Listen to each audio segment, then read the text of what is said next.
All right, first of all, don't forget that you have my AP Classroom number 3 due for tomorrow. This is a pretty big one. There's 15 questions, and you make sure you do a really good job on them because it's a culmination of all this cost curve stuff, and you're going to find it's pretty tough. There's a lot of calculations you got to do. They give you a bunch of information. You got to do this and that sort of stuff, but it's going to really let you know whether or not you know the stuff up to this point. Okay, so I'm going to pick up the notes right here. For 7th period, you guys are a little bit behind here, but you will get caught up. I'll come back and catch up the part that I didn't do already. So flip through your notes to find the part that says change in variable cost, and this should be on page 6 near the bottom. So you're on page 6 near the bottom.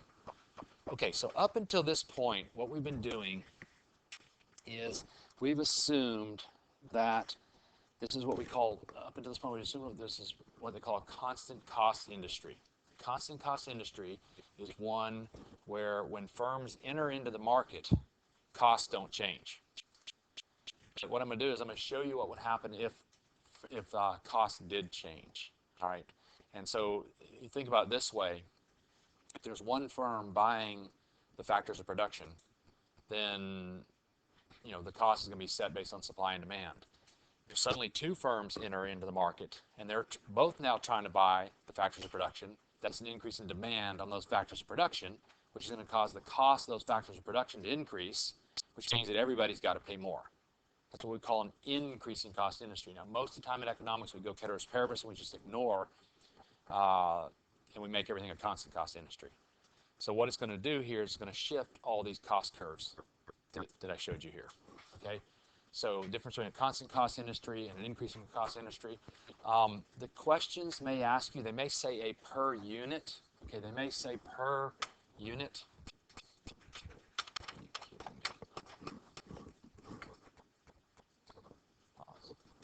Hang on, smartboard's not working. It's dead. Okay. So anyways, the questions are going to ask 2 different things. They're either going to say that there's a per unit cost, which means that that's going to be variable cost. Okay, if it's per unit, we're talking about variable cost.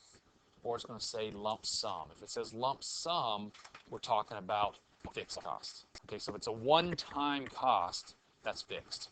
You pay it once and it's gone. That makes it a fixed cost. If it's a per unit cost, then it's variable. All right. So next here. All right. So what you got to do is you got to kind of get. These are all the formulas we've been working with. Okay. Total cost is variable plus fixed. Average total is total cost divided by quantity, and so on and so forth. For a perfect competitive situation, if a firm's variable costs change, and anything that's variable in these formulas changes. So anything that has variable at all involved in it changes. So that's going to be everything. So that means total cost is going to change, average total cost is going to change, variable cost is going to change, average variable cost is going to change, and marginal cost is going to change. So anytime you have a change in variable cost, all your curves shift. Right?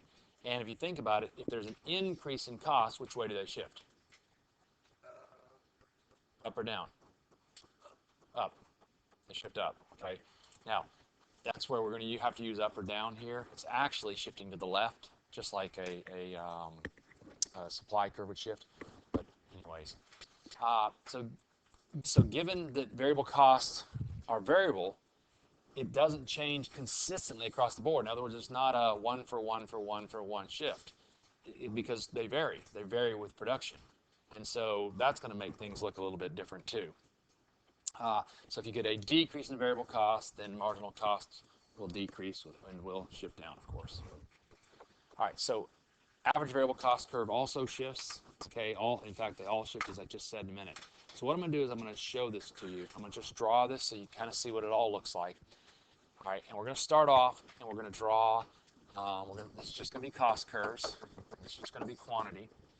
We're going to have our average total cost curve. And I'm going to do a lot of space before I draw my average variable cost curve. And then I'm going to find the minimums of both the ATC and the ABC. And I'm going to put what through there? Marginal cost curve.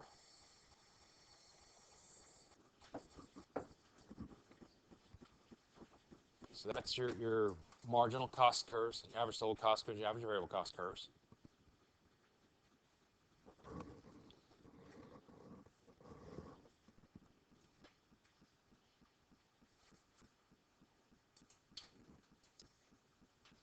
Now what I'm going to do next is I'm going to decrease my costs. Right? So this would be firms leaving the industry.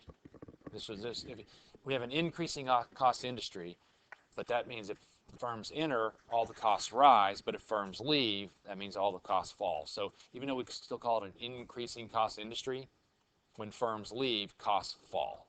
I know it sounds kind of weird, but the costs are falling here. So this would be a decreasing cost industry. And to show this, because it gets real muddied, and by the way, you're probably never going to have to show this on an AP exam. It's too much shifting. But you may have to do multiple choice with it. So you need to know how to kind of draw it yourself. But what I do here to show this is to show my shifting, I do the new curves dotted. It just stands out a little bit better. And of course, I'm going to do it in a different color too for y'all. All right, so ATC's got to fall, right? Now, when it falls, well, I'll just draw it.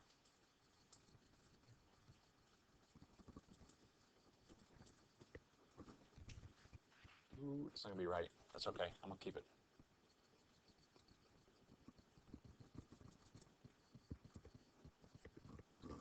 See if you can do that. So you can fill that in. So you've dropped your ATC and you've dropped your ABC. I made a mistake on mine, but I'll let you do yours and then we'll point it out. See if y'all can figure it out.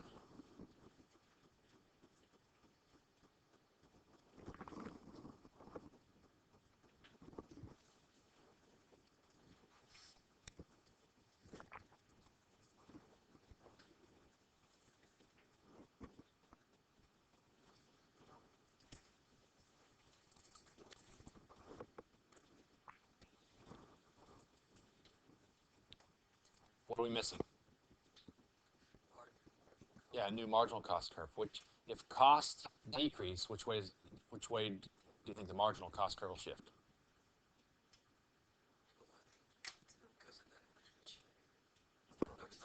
Yeah, everything's got to fall. Everything's got to fall, so it actually shifts to the right. If you look at the tail down here, if you look at the tail, you know, the tail's got to fall. And the tail's got to fall. So, and it has to go through the minimum of the new ATC and ABC, and that's where I said I messed up. So there's the minimum of this ABC, and you can see that when I draw this, my new point right here, okay, this new point right here isn't really the minimum. So I actually did not draw this right. I'm not too worried about it because of the fact that they're never going to make you draw it, but keep in mind that that relationship should be there, that it should still go through the minimum. So if you ever did have to draw it for them, you would have to be able to do that.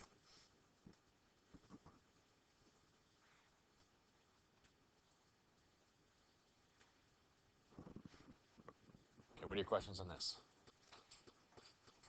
So all we're doing is just shifting the curves. All right, this would be a decreasing cost industry, or an increasing cost industry, but costs decreased. We call it an increasing cost industry. We don't call it, we call it an increasing cost industry. It's just that we're showing if costs can increase, they can also decrease. Okay? So this is it numerically. All right, so if you take a look at this chart on the bottom of page 7, right now, you can see what happened to everything. So what I've got is I've got all the way up to here, to the left of that is my original. All right, I've got a total fixed cost of $10, variable cost, vary of course, and then total cost is fixed plus variable. I calculate my marginal. How do we calculate marginal cost? Change in total cost over change in quantity of input or output. Change of output. Change in total cost with change in quantity of output, not workers. All right, and then I've got my average fixed cost, my average total cost. Then what I did here is I came in and you can see that I raised my fixed cost. Okay, I increased my fixed cost. When I increase my fixed cost, what all is going to shift? Okay, so I raise my fixed cost. So what shifts? Total costs increase. Marginal cost actually doesn't increase. Okay, because marginal is varied. Marginal is change in variable cost over change in quantity, right? It is change in total cost, but total cost only changes that first time, right? And so a lot of people don't believe that, and so this is it all done mathematically. And you can see this last column here that marginal cost doesn't change. Okay, the only thing that changes is your total cost, right?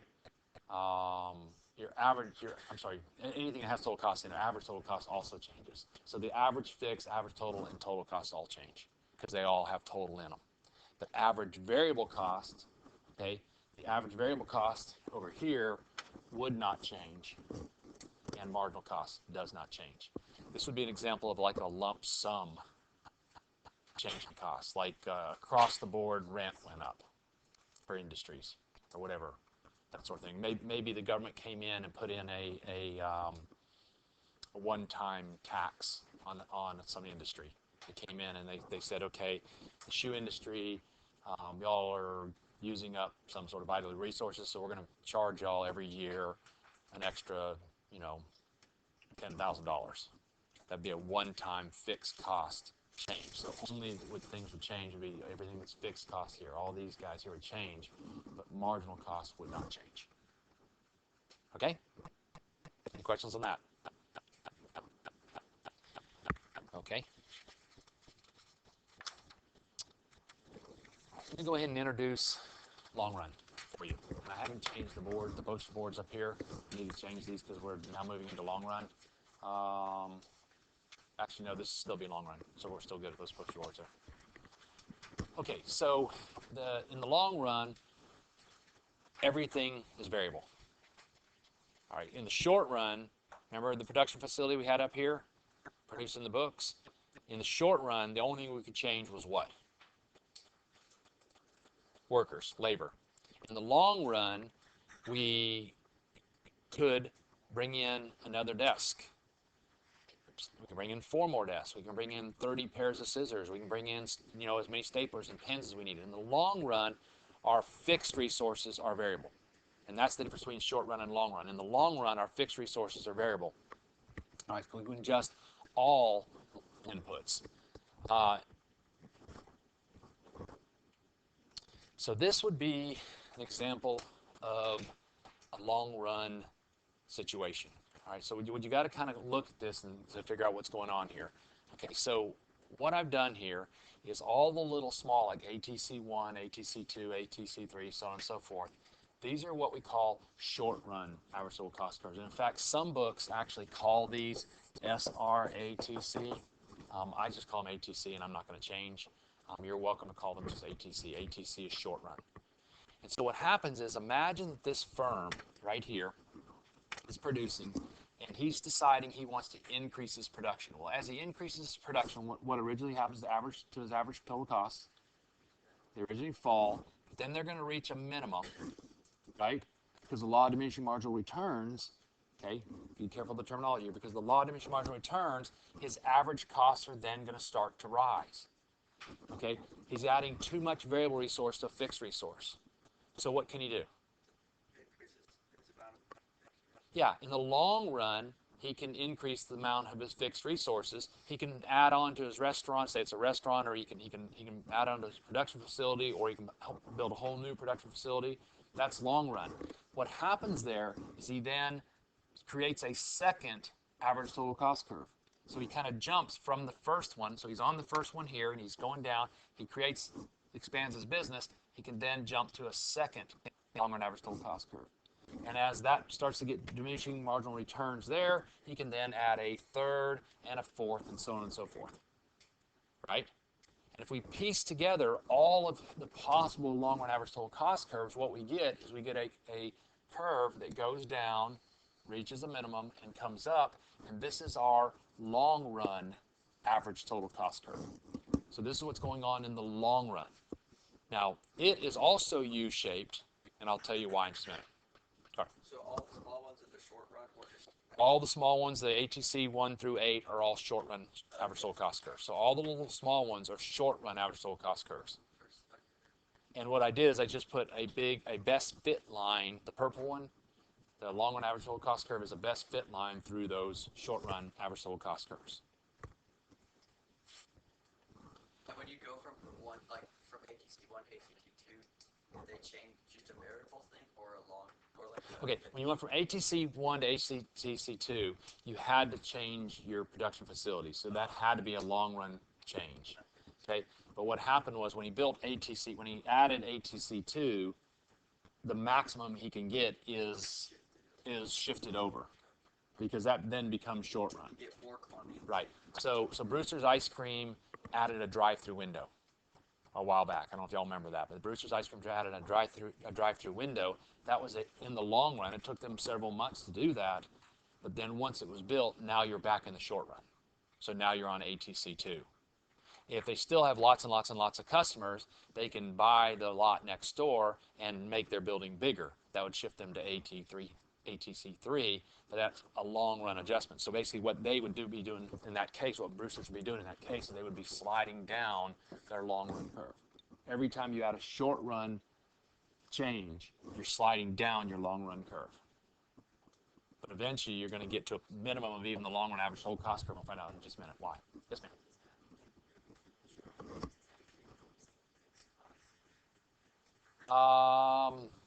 Good question. The question is, are you increasing fixed cost? You would have to be. You'd have to be, because you're adding more fixed resources. If you're adding more fixed resources, you'd have to be adding fixed cost. Yes. Great question. Never been asked that before. Anything else? Sarah? Okay, so the next question is why is this long run average total cost curve downward sloping? All right, guys, do not get tricked by this. It is not because of diminishing marginal returns, right? Because diminishing marginal return, law of diminishing marginal return says you're adding a variable resource to a fixed resource, right? But in the long run, do we have fixed resources? Come on, everybody. In the long run, do we have fixed resources? No, in the long run, everything is variable. So the long run average total cost is not shaped like it is because it is not shaped like it is because of the law of diminishing marginal returns. It's shaped like it is because of what we call economies of scale and diseconomies of scale. Okay, two new terms, economies of scale and then diseconomies. It should be in your notes. It should be in your notes. It should be the next line, next part of the notes. Starts off with economies of scale, and then there's going to be diseconomies of scale. Right, so economies of scale is just bigger is better. Right, two firms merge. Right, if two firms merge, what happens? Yeah, all their resources merge, but there's a lot of management in there in the middle that isn't adding directly to the production process. You can get rid of all those people, which does what to everybody's costs, to that company's costs. It can decrease the cost. Repetitive stuff that they don't need, they can get rid of, and it can be not just only workers, but also it could be factory space or storage space or what have you. They can get rid of that, and that lowers everybody's cost. Bigger is better. This is Walmart. This is why Walmart is able to offer such low prices, because they're big. They've got a great distribution system. They've got it all worked out. They're bigger is better. All right. You get a lot of labor specialization. Okay. Here at Parkview High School, all day long, I teach. Well, I don't actually teach economics. I teach another class, but normally I just teach economics. If I was at a single A classification school, a little small school, I would have routinely 3, 4, maybe even 5 preps. There might be 3 social studies teachers for the whole school, right? There probably wouldn't be an AP economics because we wouldn't have the space for it, because there wouldn't be enough people taking it. There'd only be about 4 or 5 people who would be willing to take it, right? Because it's such a small school. But since we're bigger, our costs actually are going down because I'm able to teach classes of 35 or 32 or whatever, and I can specialize in only teaching economics, right? In small firms, managers are managing a small number of people. So you've got a manager who's not really contributing to the production process, but he's only managing like 3 or 4 people. But if you have a much bigger firm, now he's managing 15 people, so the costs actually fall because you're getting more out of him, type thing. It's easier to buy the best machinery if you're a bigger firm. This is all what we call economies of scale, right? This is not law of diminishing marginal returns. This is economies of scale. They're going to ask this question, the difference between the two. They like to ask this stuff. Byproducts to be used, that's another small thing, leads to economies of scale. But eventually, you get too big. Okay, you get too big, and when you get too big, diseconomies of scale kicks in. Okay, diseconomies of scale is you're having trouble managing the process. Walmart has 2 different companies, basically. They have the domestic here in the United States, and then they have the international, right? And then they have the China division. So there's a division just in China. They have the Canadian division. So there's the division in China. I'm sorry, the Canadian division just worries about Walmart in Canada. And they have different distribution problems and different scenarios that they've got to go through. Now, it might work as a company as a whole. They can get economies of scale because they can learn what they did here in the United States and apply it in Canada and apply it in Mexico. But they make sure they divide their companies up, and the reason why is they're worried about what? Diseconomies of scale. All right. Now, just to show you this real quick, this is would be an example of what's going on here. When the ATC curve is falling, when the long run ATC, when the LRATC, and you've got to be careful, you can't label this as ATC when we're talking about long run. When the long run average total cost curve is falling, you've got economies of scale. You can have an area here what we call constant returns of scale. Okay, and by the way, economies of scale would be you increase inputs by 10% and outputs increase by more than 10%. That would be economies of scale. So a 1% increase leads to a more than 1%. A 1% increase in inputs leads to a more than 1% increase in outputs. They like to ask it in strange ways like that. So what do you think constant returns of scale would be? 1%. Yeah, 1% input leads to 1% output, or a 10% input leads to 10% output. And then diseconomies of scale is up here. Diseconomies of scale would be a 1% increase in inputs leads to a less than 1% increase in outputs.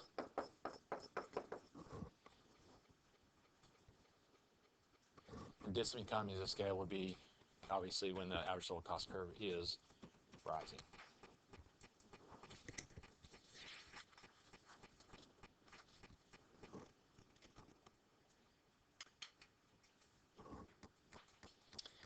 This would be a firm, this would be an example, and you don't need to know all this, but I'm just throwing this out here. I mean, I doubt they're going to ever test on this, but just so you kind of think about different companies out there. This would be a firm that that they're able to get economies of scale for a long time. Okay, so they're able to continuously expand, and they're taking advantage of their getting bigger and getting bigger and bigger and bigger, right? Where this firm here went to diseconomies fairly quickly. So these are just different examples of ones that are out there. All right, what are your questions? All right, fabulous. Pause, stop here.